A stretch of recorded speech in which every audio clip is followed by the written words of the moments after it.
अगली दावत देता हूं मैं national secretary Popular Front of India Anees Ahmad साहब, वो आएँ और अपने खिताब से नवाजें। जनाब अनीस अहमद साहब, national secretary Popular Front of India.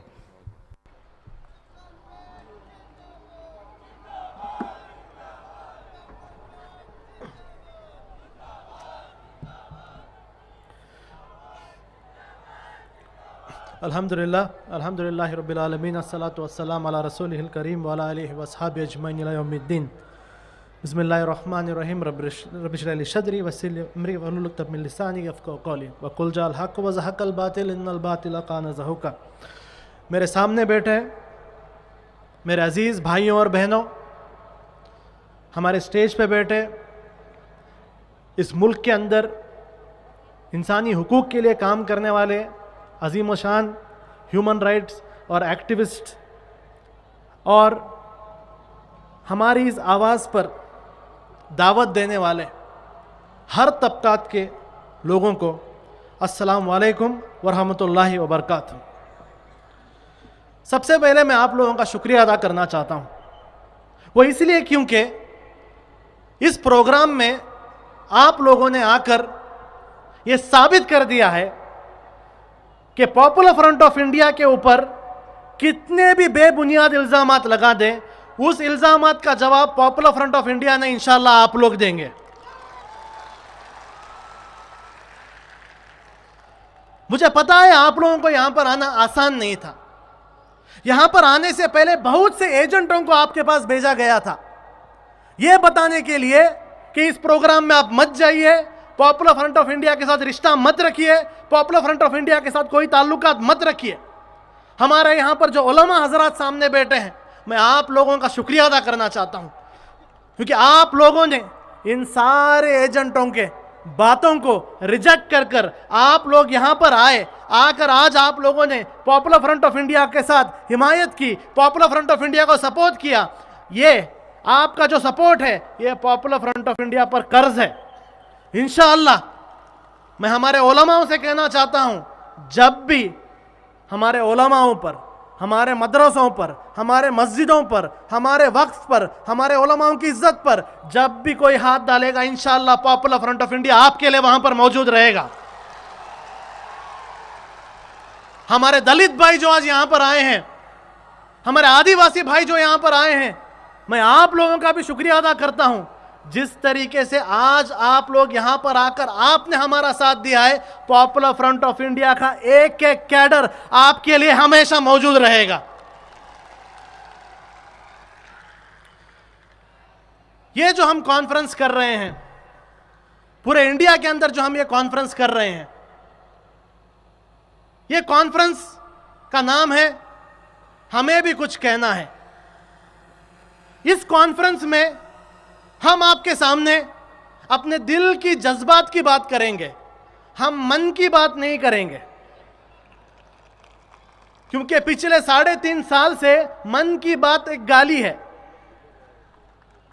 मन की बात से लोगों का विश्वास चला गया है, तो हम यहां पर मन की बात नहीं करेंगे, अपने दिल के अंदर जो जज्बात हैं इंशाअल्लाह वो जज्बात की बात आपके सामने करेंगे।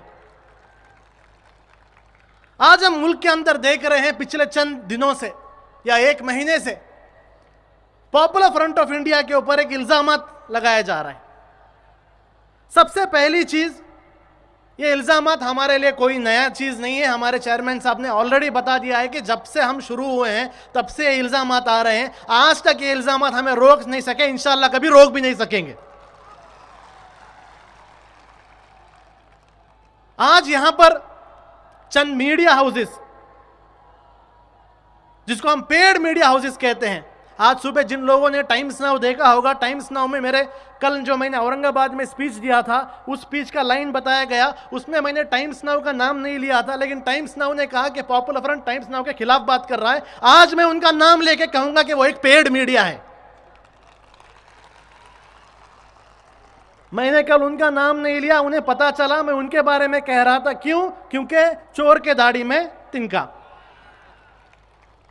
ये जो पेड मीडिया है, मीडिया इंडिया के अंदर उसकी जिम्मेदारी है कि गवर्नमेंट को क्रिटिकल हो, अगर गवर्नमेंट कोई भी ऐसा काम करे जो इंडिया की जनता के लिए, इंडिया के आवाम के लिए खतरनाक है, तो मीडिया की जिम्मेदारी है कि गवर्नमेंट को क्रिटिकली बात करें, गवर्नमेंट की हर एक पॉलिसी को तनकीद करें। लेकिन हम आज देखते हैं कि ये पेड मीडिया न्यूज चैनलों में बड़े बड़े डिबेट में गवर्नमेंट के सपोर्ट में बात करती है। आज ऐसी हालत हो गई है कि न्यूज चैनल में गवर्नमेंट को और बीजेपी को और आरएसएस को अपने स्पोक्स पर्सन को भेजने की जरूरत नहीं है, क्योंकि ये जो चैनल के अंदर बैठे हुए इनके जो एजेंट और इनके दलाल न्यूज एंकर्स हैं, ये लोग बीजेपी और आरएसएस का काम कर रहे हैं। कल भी कहा था, आज भी कहूंगा, ये जो इल्जाम आप लगा रहे हैं हमें रोकने के लिए, पूरा दिन लगा दीजिए इल्जाम। बहुत सारे लोग जिनको पॉपुलर फ्रंट ऑफ इंडिया के बारे में पता नहीं था, ये लोग इल्जाम लगाने के बाद ज्यादा से ज्यादा लोगों को पॉपुलर फ्रंट ऑफ इंडिया के बारे में पता चला है। हर दिन लोग हमारे ऑफिस में आते हैं, पूछते हैं पॉपुलर फ्रंट क्या है। हम उनको जब हमारा एजेंडा बताते हैं, वो लोग हमसे जुड़ते हैं लाखों की तादाद में, चाहे वो तिरुवनंतपुरम हो, मदुरई हो, चेन्नई हो, बैंगलोर हो, हैदराबाद हो, करनूल हो, मणिपुर हो, या कल औरंगाबाद हो। इंशाल्लाह इसके बाद दिल्ली में होगा, गुवाहाटी में होगा, बंगाल में होगा, गोवा में होगा। जहां जहां ये कॉन्फ्रेंसेस हुए हैं, लोगों ने जवाब दिया है कि तुम्हारे झूठ को हम नहीं मानते, हम हक के साथ हैं और हक पॉपुलर फ्रंट ऑफ इंडिया है। ये इल्जाम मैं आपके सामने रखना चाहता हूं और मैं आपसे एक दरखास्त करना चाहता हूं कि बहुत ही गौर फिक्र से सुने। ये सारे जो इल्जामात हैं इसको गौर फिक्र से सुने, और मैं इसके सामने ये इल्जामात की सच्चाई क्या है वो आपके सामने रखने की कोशिश करूंगा।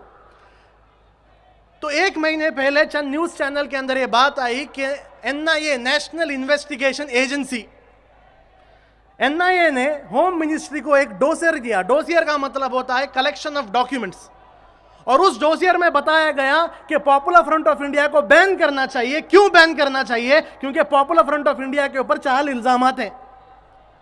अब वो एक एक इल्जामात मैं आपके सामने पढ़कर सुनाऊंगा और उसकी सच्चाई के आपके सामने रखूंगा। पहला इल्जामात यह था कि 2010 में केरला में एक स्कूल टीचर जिसका नाम जोसेफ था, उस पर हमला हुआ, उसका हाथ काटा गया, और यह हमला पॉपुलर फ्रंट ऑफ इंडिया की तंजीम ने किया। इसकी असलियत यह है कि 2010 में जोसेफ नाम के एक शख्स जो एक टीचर था, उसने क्वेश्चन पेपर बनाया, और उस क्वेश्चन पेपर में उसने नबी करीम सल्लल्लाहु अलैहि वसल्लम के ऊपर इतनी गंदे अल्फाजात इस्तेमाल किए। वो अल्फाजात इतने गंदे थे कि खुद जिस चर्च के स्कूल में वो काम करता था, उस चर्च ने उसकी तनकीद की और उसे काम से सस्पेंड कर दिया। इतना एक बुरे अल्फाज उसने इस्तेमाल किए थे। चंद वहां के मकामी नौजवानों ने उसके इस काम से गुस्सा आकर उस पर हमला किया, जिस हमले में उसके हाथ कट गए। वो मकामी बहुत सारे नौजवान थे जो इस हमले में शामिल थे, उसमें पॉपुलर फ्रंट ऑफ इंडिया के 1 या 2 लोग भी थे। एक मकामी इंसिडेंट था। इंडिया के अंदर लोकल इंसिडेंट होते रहते हैं, हर गली मोहल्ले में हमले होते हैं, हर गली मोहल्ले में लोकल इंसिडेंट्स होते हैं, और हर इस इंसिडेंट में किसी ना किसी तंजीम, किसी ना किसी पार्टी के शख्स होते हैं।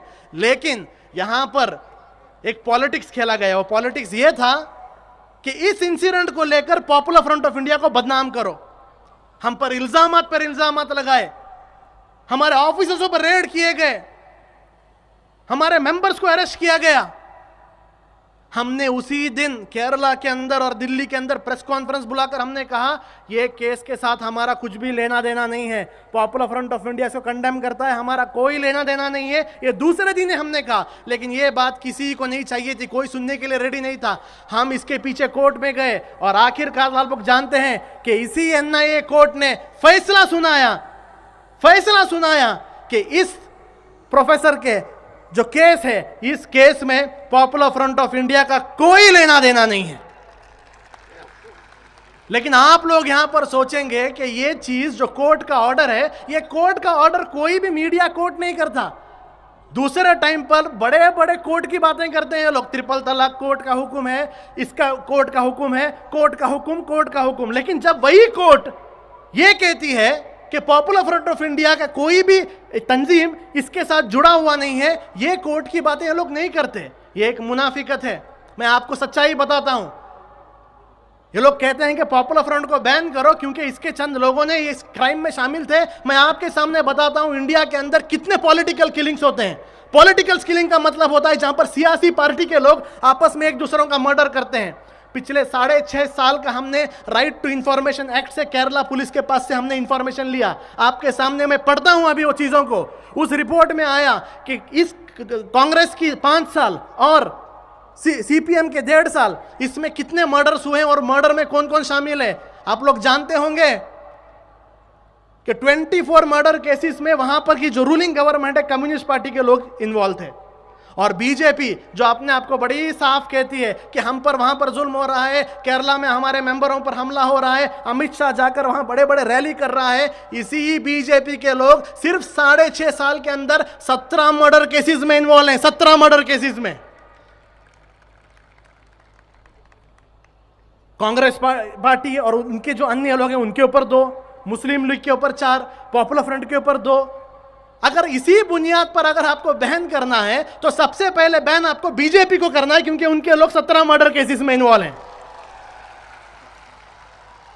2012 और 2013 में 2 साल में इंडिया के अंदर 220 पॉलिटिकल मर्डर्स हुए हैं। 220 पॉलिटिकल मर्डर्स में बंगाल के अंदर 48, बिहार के अंदर 46, मध्य प्रदेश के अंदर 50। ये सारे मर्डर्स में कहीं भी पॉपुलर फ्रंट नहीं है। यहां पर वहां के लोकल पॉलिटिकल पार्टीज इन्वॉल्व है। क्यों इनको बैन करने की बातें नहीं आती? क्यों सिर्फ पॉपुलर फ्रंट ऑफ इंडिया को बैन करने की बातें आती हैं? ये एक पॉलिटिक्स है जिसको हमें समझना चाहिए।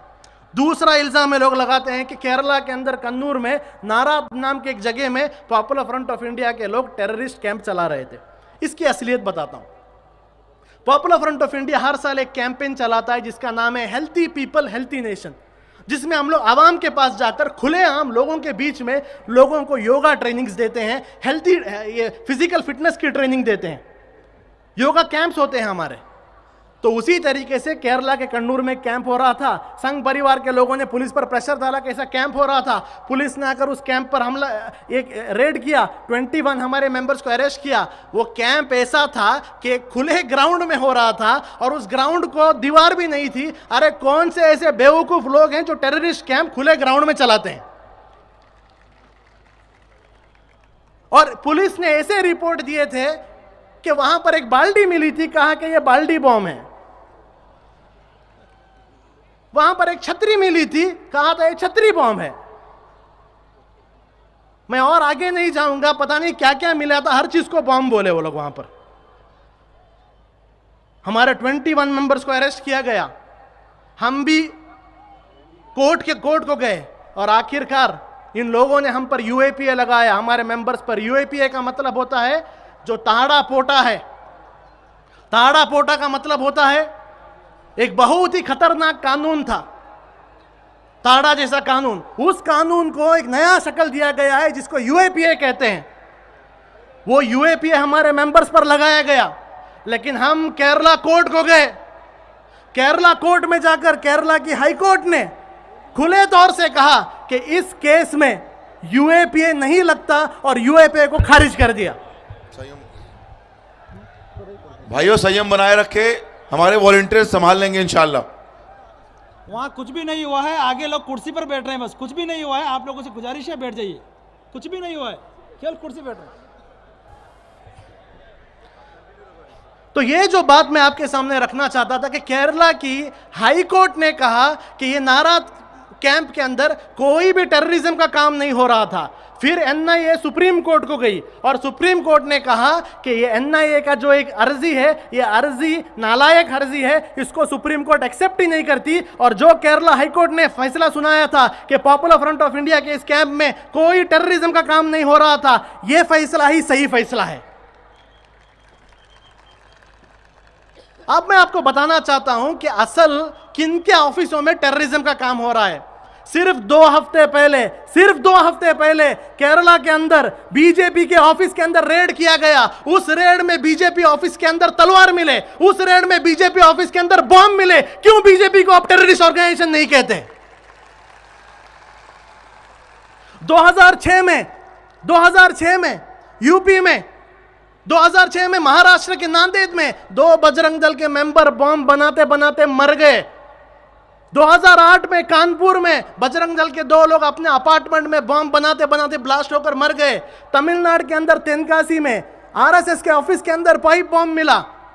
ये सारे चीज मिलते हैं, लेकिन आप उनको टेररिस्ट नहीं कहते। जिनके ऑफिसों के अंदर बॉम्ब मिलते हैं, जिनके मेंबर्स बॉम्ब बनाते बनाते मर जाते हैं, आप उनको टेररिस्ट नहीं कहते। और यहां पर हम योगा कैंप चलाते हैं, इसको टेररिस्ट कैंप कहते हो। ये दोहरापन, इसको मुनाफिकत कहते हैं। तीसरी चीज बहुत ही हंसने वाली चीज है। एक नया इल्जाम लगाए हैं कि पॉपुलर फ्रंट ऑफ इंडिया के लोग मुसलमानों को इंटरव्यू लेके, एप्लीकेशन लेकर, अच्छी अच्छी बातें कर कर उनको सीरिया बेचते हैं आईएस ज्वाइन करने के लिए, आईएसआईएस ज्वाइन करने के लिए। मेरे सामने बैठे मुस्लिम लीडर्स जो बैठे हैं यहां पर, मेरे सामने हमारे मस्जिद के जो उलमा बैठे हैं, मैं आप सबको मुबारकबाद देना चाहता हूं, क्योंकि आप लोग को हैरानी होगी। ये कहते हैं कि इंडिया में आईएस हो रहा है। आज सुब्रमण्यम स्वामी ने कहा कि आईएस का काम हो रहा है। आपको पता है इंडिया से कितने नौजवान सीरिया गए हैं? ये मीडिया के रिपोर्ट के मुताबिक आपको लगेगा हजारों लाखों की तादाद में गए हैं। आपको पता है कितने गए हैं? 100 भी नहीं गए हैं। 100 भी नहीं गए हैं। 18 करोड़ मुसलमानों की तादाद से 100 भी नहीं गए हैं। 0.0000001% भी नहीं गए हैं। राजनाथ सिंह होम मिनिस्टर ने कहा था कि इंडिया के अंदर आईएस का मुसलमानों के अंदर कोई भी एक इन्फ्लुएंस नहीं है। क्यों? क्योंकि हर मस्जिद के मेंबरों से हमारे उलमाओं ने आईएस को रिजेक्ट किया है। हर मस्जिद के जमात के हमारे प्रेसिडेंट और कमेटी मेंबर्स ने आईएस को रिजेक्ट किया है। जितने मुस्लिम तंजीमें हैं, सारे मुस्लिम तंजीमों ने आईएस को रिजेक्ट किया है। पूरी की पूरी इंडियन कम्युनिटी ने, इंडियन मुस्लिम कम्युनिटी ने आईएस को रिजेक्ट कर दिया है। इतनी बड़ी मुस्लिम कम्युनिटी आईएस को खुलेआम रिजेक्ट करती है, और ये इस मुस्लिम कम्युनिटी पर इल्जाम लगाते हैं कि हम आईएस को लोगों को भेज रहे हैं। असल टेररिस्ट कौन है? पाकिस्तान में बैठा हाफिज सईद। वो कहां है किसी को नहीं पता, उसका लोकेशन सीक्रेट है। इंडिया के रॉ को नहीं पता, इंटेलिजेंस को नहीं पता, किसी को नहीं पता। लेकिन आरएसएस का एक जर्नलिस्ट वैदिक पाकिस्तान में जाकर उसके साथ बैठकर चाय पीता है। जब हाफिज सईद का एड्रेस इंडिया के रॉ को नहीं पता, इंडिया की आर्मी को नहीं पता, इंडिया की इंटेलिजेंस को नहीं पता, इंडिया की गवर्नमेंट को नहीं पता, ये आरएसएस का जर्नलिस्ट को हाफिज सईद का एड्रेस कैसे पता चला? सिर्फ इसलिए पता चला क्योंकि दोनों एक ही जमात है। मध्य प्रदेश के अंदर बीजेपी के आईटी विंग ने के लोग आईएसआई के एजेंट थे। आईएसआई पाकिस्तान का एजेंसी इंडिया के मुल्क के सीक्रेट को बेच रहा था वो। इस पर आप टेररिस्ट नहीं होते और मुसलमानों पर इल्जाम लगाते हैं। चौथा और एक इल्जाम है, बहुत ही हंसने वाला इल्जाम है, वो ये है लव जिहाद। सुनकर हैं लव जिहाद? कितने लोग सुनकर हैं? हाँ, एक नई बात बताता हूं, इसका नाम लव जिहाद नहीं था, इसका नाम रोमियो जिहाद था। 2010 में जब पहली बार इसकी बात आई, नॉर्थ इंडिया में तो नहीं है, साउथ इंडिया में बहुत पुरानी है। 2010 में आरएसएस के लोग चिल्लाना शुरू कर दिया कि केरला के अंदर रोमियो जिहाद है, रोमियो जिहाद है। ये रोमियो जिहाद सुनने में अच्छा नहीं लगा, इसलिए उसको चेंज करके लव जिहाद कर दिया। लव जिहाद है, क्या है लव जिहाद? पूछे उनसे तो बताए कि मुसलमानों की जितनी तंजीमें हैं, ये तंजीमें क्या करती हैं? अपने नौजवानों को सिलेक्ट करती हैं, उनको अच्छे अच्छे कपड़े पहनाते हैं, उनको अच्छे अच्छे बाइक्स देते हैं, उनको सलून में बेच के फेशियल भी, हेयर स्टाइलिंग करते हैं, कर कर उनको कहते हैं कि आप दूसरे धर्म के लड़कियों को लव अफेयर करो, उनसे शादी करो, शादी करके उनको सीरिया भेज दो। हम लोग हंसेंगे, लेकिन सच में ऐसा बोला है सच में ऐसा बोला है। इतना चिल्लाकर बोले हैं कि केरला हाईकोर्ट ने केरला पुलिस से कहा कि आप रिपोर्ट दो कि ऐसा एक लव जिहाद है या नहीं। उस वक्त के केरला के डीसीपी जेकब पनूस ने केरला हाईकोर्ट को रिपोर्ट दिया कि यह सबसे बड़ा झूठ है, लव जिहाद नाम का चीज ही नहीं है। फिर कर्नाटका के अंदर एक पागल आदमी है प्रमोद मुतालिक, वो पागल आदमी भी चिल्लाना शुरू कर दिया लव जिहाद, लव जिहाद। कर्नाटका हाईकोर्ट ने भी कर्नाटका के इंटेलिजेंस ब्यूरो से कहा कि एक रिपोर्ट दो। कर्नाटका की इंटेलिजेंस ब्यूरो ने भी कहा कि कर्नाटका के अंदर लव जिहाद नाम का कोई चीज नहीं है। यूपी के अंदर भी यूपी के पुलिस कमिश्नर ने, लखनऊ के पुलिस कमिश्नर ने गवर्नमेंट को रिपोर्ट किया कि लव जिहाद नहीं है। जब पुलिस कहती है लव जिहाद नहीं है, इंटेलिजेंस ब्यूरो कहती है लव जिहाद नहीं है, गवर्नमेंट कहती है लव जिहाद नहीं है, कोर्ट कहती है लव जिहाद नहीं है, तो सिर्फ ये बेवकूफ पागल आरएसएस वाले क्यों कहते रहते हैं लव जिहाद लव जिहाद लव जिहाद? वो इसलिए कहते हैं, ये पॉलिटिक्स है, समझ लीजिए, ये पॉलिटिक्स है, समझ लीजिए। पॉलिटिक्स ये है, इसको विक्टिम कार्ड कहते हैं। विक्टिम कार्ड, विक्टिम कार्ड का मतलब लोगों को डराओ, देखो तुम्हारी बेटियां सेफ नहीं है, देखो तुम्हारे बहू सेफ नहीं है, ये सेफ नहीं है, वो सेफ नहीं है। अगर तुम्हें अपनी बच्चियों को बचाना है, हमें वोट दो, बीजेपी को वोट दे, बीजेपी आने के बाद में आपके बच्चों को हम संभाल लेंगे। अरे तुमको वोट देने के बाद ही तो 650 छोटे छोटे बच्चे और बच्चियां मरे हैं अब बिना ऑक्सीजन के। ये एक झूठ है लव जिहाद का। अब नया चीज लेके आया डॉक्टर हादिया। डॉक्टर हादिया का केस आपके सामने बताना चाहता हूं। डॉक्टर हादिया एक होम्योपैथिक कॉलेज में, उस तमिलनाडु सेलम में सीखती थी। 3rd ईयर में अपनी मुसलमान फ्रेंड्स के साथ इस्लाम स्टडी करके उसने इस्लाम कबूल कर लिया। करने के बाद उसके फादर ने कोर्ट में केस डाला। हाई कोर्ट ने वहां पर ऑर्डर दिया कि ये अपने मर्जी से इस्लाम कबूल की है, इसको इस्लाम स्टडी करने का मौका दिया जाए। 3 बार केस गया, तीनों बार भी हाई कोर्ट ने कहा कि इस पर जबरदस्ती नहीं हुआ। 8 बार पुलिस ने कोर्ट को रिपोर्ट दिया, 8 बार रिपोर्ट दिया कि इस पर कोई भी जबरदस्ती नहीं हुई। फिर भी आखिरकार उसके शादी होने के बाद वापस कोर्ट में गई और कोर्ट ने कहा कि तुम्हारी शादी को रद्द करते हैं क्योंकि शादी के वक्त तुम जहनी संतुलन में नहीं थी। आज वो लड़की अपने घर के अंदर हाउस अरेस्ट है, कोई मिल नहीं सकता उससे, उसे पागल बनाकर मारने की एक साजिश है। देखिए, हम यहाँ पॉपुलर फ्रंट से हम कहते हैं कि पॉपुलर फ्रंट ऑफ इंडिया दावा वर्क में नहीं है। हम दीन का प्रचार, धर्म के प्रचार का काम हम नहीं करते हैं। लेकिन इंडिया के संविधान में इंडिया के हर एक शख्स को किसी भी धर्म पर चलने का पूरा हक है, किसी भी धर्म को अपनाने का पूरा हक है। अगर उसका इस हक को कोई भी छीनने की कोशिश करेगा, पॉपुलर फ्रंट ऑफ इंडिया सबसे पहले वहां पर मौजूद रहेगा। डॉक्टर हादिया के सुप्रीम कोर्ट में जो केस चल रहा है, वो केस का हमने जिम्मेदारी लिया है। सुप्रीम कोर्ट में हम गए, अब केस के लिए बड़े बड़े लॉयरों को लेना चाहिए था, पैसे नहीं थे। हम लोग सिर्फ केरला एक स्टेट के अंदर हमने सिर्फ एक दिन जुम्मा के वक्त आधा घंटे हमारे मस्जिदों के बाहर चादर पकड़ के रुके। आपको पता है, सिर्फ आधे घंटे में 80 लाख पैसे हमें मिले, 80 लाख। यह विश्वास लोगों का हम पर, यह विश्वास है। लोग पूछते हैं पैसे कहां से आते हैं, पैसे कहां से आते हैं। अरे ये कॉन्फ्रेंस हमने किया है, आवाम के पास हम जाएंगे, पूरी शान से कहते हैं जयपुर के अंदर 10 ऐसा कॉन्फ्रेंस हम लोग कर सकते हैं। इतना आवाम को हम पर भरोसा है। आवाम के पैसे से चलने वाली तंजीम है। तो यह भी एक इल्जाम जो है बेबुनियाद है। अभी आप लोग सोचते होंगे कि इतना इल्जाम पॉपुलर फ्रंट पर क्यों लगाया जाता है, वो भी मैं आपको बताकर मेरी बात खत्म करता हूं। उसके चंद रीजन हैं। Number 1 reason, Popular Front of India ने शुरुआत से, जिस दिन से हम शुरू हुए उस दिन से हमने आरएसएस के खिलाफ एक अनकॉम्प्रोमाइजिंग स्टैंड लिया है। कौमवाद के खिलाफ, हिंदुत्व के खिलाफ हमने एक अनकॉम्प्रोमाइजिंग स्टैंड लिया है। एडजस्टमेंट भी, कॉम्प्रोमाइज, ये 2 अल्फाज हमें आते ही नहीं। हम कभी एडजस्टमेंट नहीं करेंगे, हम कभी कॉम्प्रोमाइज नहीं करेंगे। कौमवाद, इस मुल्क को धर्म के नाम पर बांटने के काम के साथ हम कॉम्प्रोमाइज नहीं करेंगे। इस वजह से आरएसएस हमारे दुश्मन है। और पाटिल साहब ने जो कहा, वही बात को मैं दोहराता हूं, जिस दिन तक आरएसएस के लोग हमारे खिलाफ काम करते रहेंगे, उस दिन तक हमें पूरा भरोसा है कि हम अच्छा काम कर रहे हैं। देखिए, हिंदुत्व अलग है, हिंदू धर्म अलग है।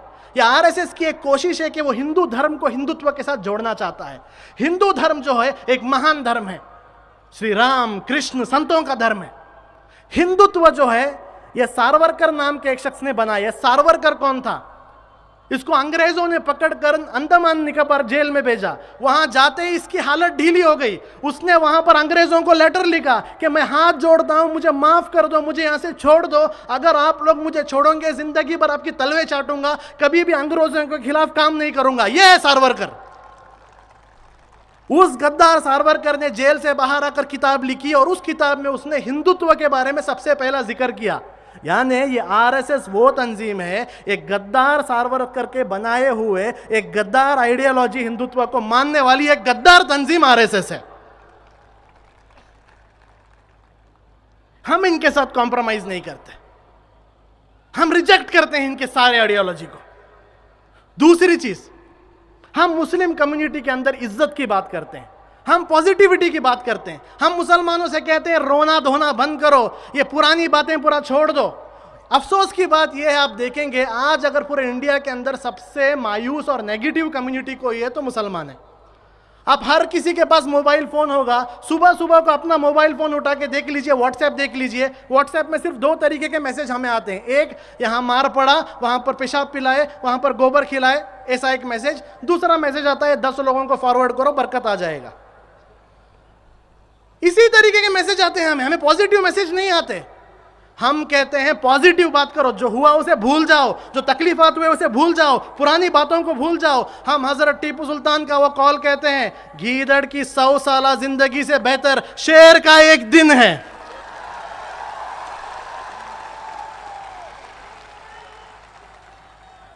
जिएंगे जिएंगे जानवरों की तरह नहीं जिएंगे, जिएंगे तो इज्जत से जिएंगे, मरेंगे तो इज्जत से मरेंगे।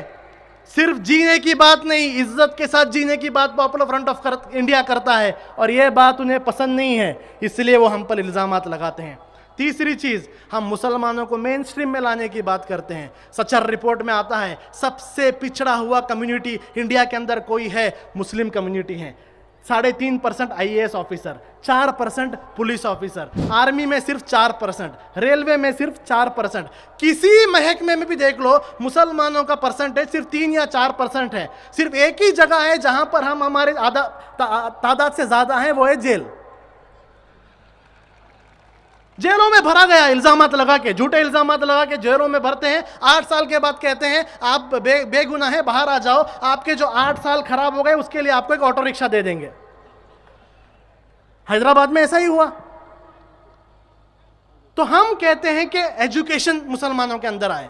मैं यहां पर इस स्टेज से कहना चाहता हूं कि पॉपुलर फ्रंट ऑफ इंडिया का जो एजुकेशन कैंपेन है, जिसको हम स्कूल चलो कहते हैं, इंडिया के अंदर गवर्नमेंट ऑफ इंडिया के बाद सबसे बड़ा educational campaign popular Front of India का कैंपेन है। यह उन्हें पसंद नहीं, इसलिए हमें टारगेट किया जाता है। चौथी चीज, पॉपुलर फ्रंट ऑफ इंडिया जितने अलग अलग तंजीमें हैं, जितने अलग अलग धर्म के लोग हैं, उनके साथ मिलकर काम करता है। दलितों के साथ, सिखों के साथ, आदिवासियों के साथ, कम्युनिस्ट लोगों के साथ, सबके साथ मिलकर हम काम करते हैं। मैं आपको बताना चाहता हूं, यह तंजीम में मेंबरशिप सिर्फ मुसलमानों की होगी, लेकिन यह तंजीम का नारा है, पॉपुलर फ्रंट का नारा है, हर मजलूम हमारा है। हम मजलूम का धर्म नहीं देखते, हम मजलूम की जात नहीं देखते। कर्नाटका के अंदर जब चर्चों पर हमला हुआ था, चर्चों पर हमला होने के बाद उन चर्चों की हिफाजत के लिए सबसे बाहर, रास्ते पर चर्चों के बाहर रुकने वाले अगर कोई थे, पॉपुलर फ्रंट ऑफ इंडिया के कैडर्स थे। जब भी हमारे दलित भाइयों पर हमला होता है, उन दलित भाइयों के हक के लिए रुकने वाली एक तंजीम है, आदिवासियों के वास्ते रुकने के लिए तंजीम है, जो सेक्युलर पार्टीज हैं, जो सेक्युलर लोग हैं, उनके लिए रुकने वाली तंजीम है। हमारे जो बेंगलुरु के अंदर सबसे बड़ा प्रोग्राम हुआ था, उस प्रोग्राम का नाम ही हमने गौरी लंकेश के नाम पर रखा था। यह हमारी तंजीम है, इसलिए हमें पसंद नहीं करते। और आखिरी चीज, क्यों पसंद नहीं करते? क्योंकि पॉपुलर फ्रंट ऑफ इंडिया एक भीड़ का तंजीम नहीं है, ये कैडरों की तंजीम है। अब कैडर मतलब अपने थोड़े अतराफ देख लीजिए, ये सफ़ेद शर्ट काला पैंट पहन के रुके हुए हैं, आप सबकी खिदमत करने हुए, ये कैडर्स हैं। इनके बारे में सिर्फ इतना कहता हूं, चाहे बारिश आए, चाहे तूफान आए, चाहे आंधी आए, जब तक हम नहीं कहेंगे यहां से हटने वाले नहीं। ये है पॉपुलर फ्रंट ऑफ इंडिया के कैडर्स। जब आंधियों से हम लोग ये कैडर्स नहीं हटे, जब आंधियों से ये कैडर्स नहीं हटे, जब तूफानों से ये कैडर्स नहीं हटे, जब पुलिस के इतने सारे केसों से ये कैडर्स नहीं हटे, जो इतने लाठियों से ये कैडर्स नहीं हटे, तो आरएसएस के चड्डियों से हटेंगे क्या?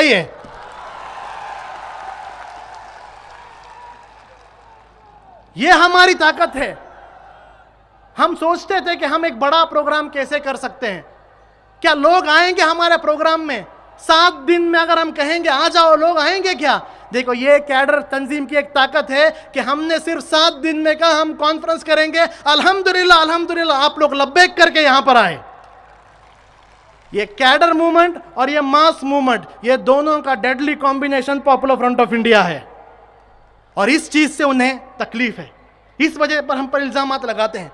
मैं अपनी बात को खत्म करते हुए सिर्फ चंद बातें कहता हूं। नंबर 1, ये डरने वाली तंजीम नहीं है, ये डरने वाली तंजीम नहीं है।